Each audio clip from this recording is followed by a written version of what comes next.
WHO and Provet have been efficient and dynamic in bolstering the essential actions and needed data to inform the public on the updates from both offices. On Monday, February 21, 2022, the 95th virtual flag raising ceremony was hosted by the Provincial Governor's Extension Office, highlighting their invaluable services to the province, of which Provincial Veterinarian Dr. Benjamin Resma reported the latest update for African swine fever in the province. He said that it has already been 347 days since the municipality of Laguindingan reported the last ASF case, while the municipality of Magsaysay and city of Hingoog reported the latest ASF case in the past 77 days. Also, Dr. Resma reported the latest update on the livelihood program for ASF-affected hog raisers of the province. He added that there are already 467,781,000 collected eggs from the municipalities, which have generated a total income of 3,831,781 pesos and 65 centavos for the past 5 months. Additionally, since Misamis Oriental is still on alert level 2, Miss or PIATF Chief Dr. Jerry Kalingasan requested to Governor Bambi Emano to still keep the distinctive and adjusted type of working schedule for the provincial capital until such alert level will be lifted. Also, Dr. Kalingasan announced that Misamis Oriental has only reported 3 new cases on Sunday of February 20, and he stated that COVID-19 cases in the province continue to go down, but still informed the public to not be complacent, and further added that health protocols should still be followed. Danny Vertidazo of Shama Jr., PIO. The widespread vaccination for COVID-19 is a critical tool to protect everyone from the virus and its related complications.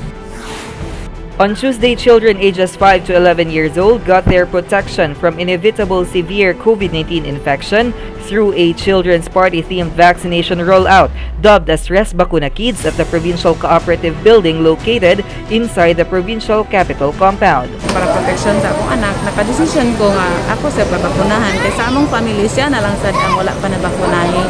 Na willing man pud siya nga magpabakuna kay para nga nakita pud niya nga maayo pud ang resulta kay so far kami wala ang pud mi nangaunsa.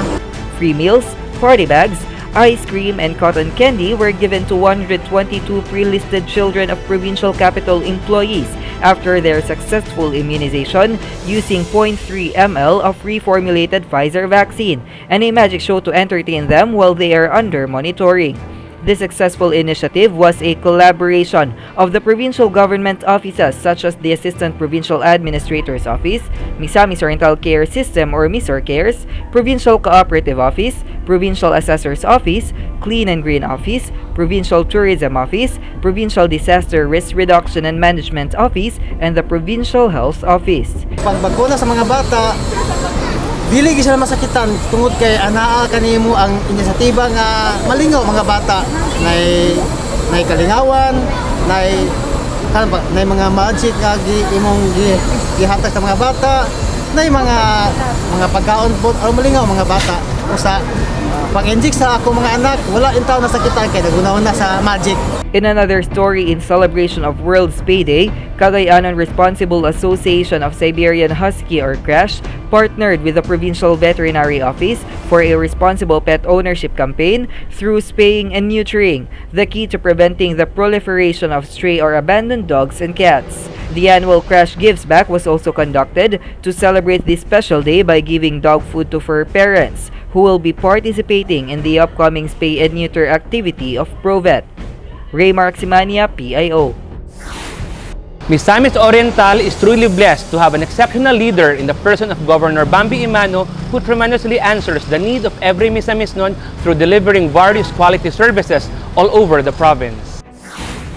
The Provincial Veterinary Office headed by Dr. Benjamin Resma together with the Municipal Agriculture Office of Laguindingan conducted the 2-day African Swine Fever or ASF negative monitoring at Zone 8 Barangay Kibaghot, Zone 1 Barangay Gasi, and Zone 12 Barangay Poblacion, all in the municipality of Laguindingan. The monitoring is done to assess if the ASF virus is still present in the area after more than 300 days since initial detection.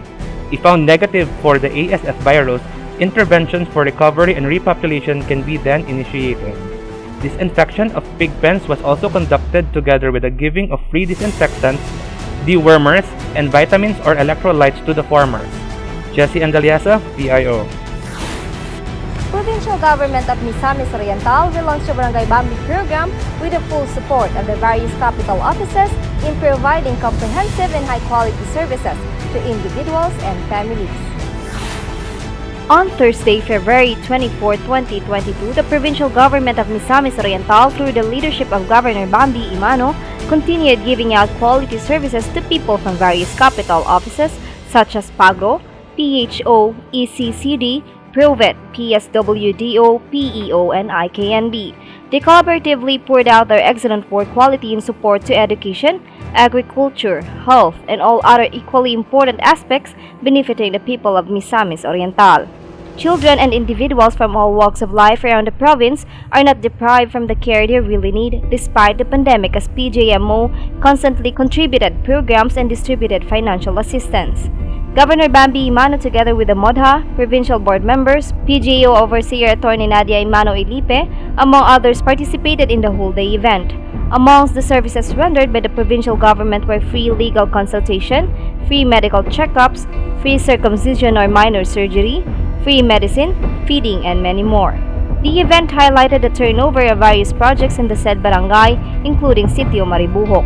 The following services happened in Natumulan Elementary School in the municipality of Taguluan: giving of dietary supplementation for 10 pregnant women and a feeding program for the locals, giving of dietary supplements for senior citizens, reaching to 1,000 food packs including milk, various fruit-bearing trees to Maribuhok Farmers Association and Sitio Tinagi Farmers Association, 11 upland rice with fertilizer to Maribuhok Farmers Association, 20 bags of corn seeds to Maribuhok Farmers Association, 25 trays of vegetables, seedlings to 25 households, educational assistance to 15 IKNB scholars for 2,500 per scholar, SPES certificate for 25 beneficiaries, SK Empowerment amount 50,000 of IT equipment to SK Council of Poblacion, cash assistance worth 95,000 to the different barangays of Taguluan, Barangay Kasinglot, Barangay Gracia, Barangay Sugbong Kugon, Barangay Balahuerte, Barangay Poblacion,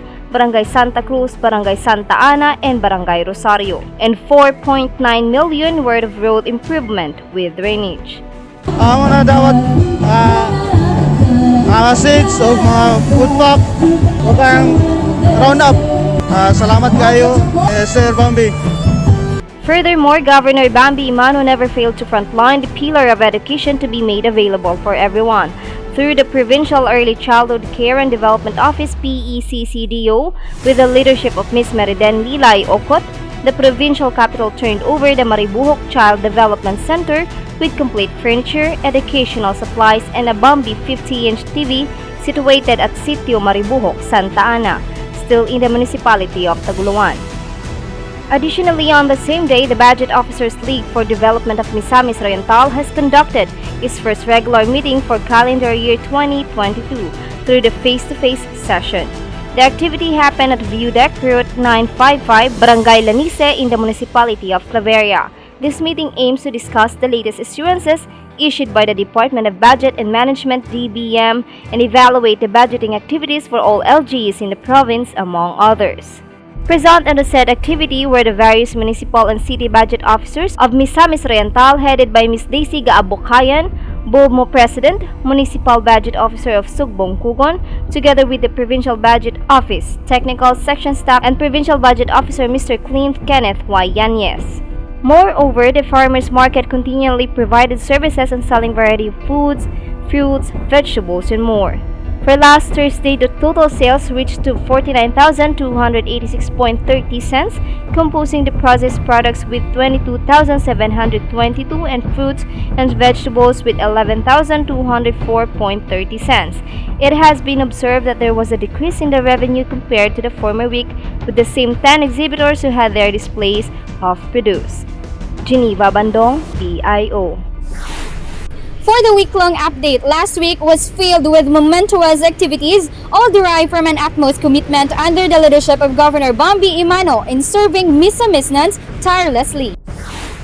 From February 21 to 25, 2022's consolidated events highlighted extravagant collaborative effort from all capital offices of the provincial government of Misamis Oriental, all of which encompasses Governor Bambi Emano's pillars in governance. Firstly, the Provincial Health Office made the week ultimately productive with all the programs they continually provided for the people of Misamis Oriental. As such, the vaccine distribution to all the LGUs was successfully delivered in the hope to stop the spread of COVID-19 virus, while the expanded program on immunization in the capital premise were numbered 18 adult individuals for Pfizer booster shots, 9 recipients for AstraZeneca booster, 2 individuals for first dose under 12 to 17-year-old bracket, 2 individuals got their first dose of Sinovac, and 2 also for Sinovac booster. Along the week, COVID-19 surveillance team was able to swab 7 clients for RT-PCR and 8 for rapid antigen test.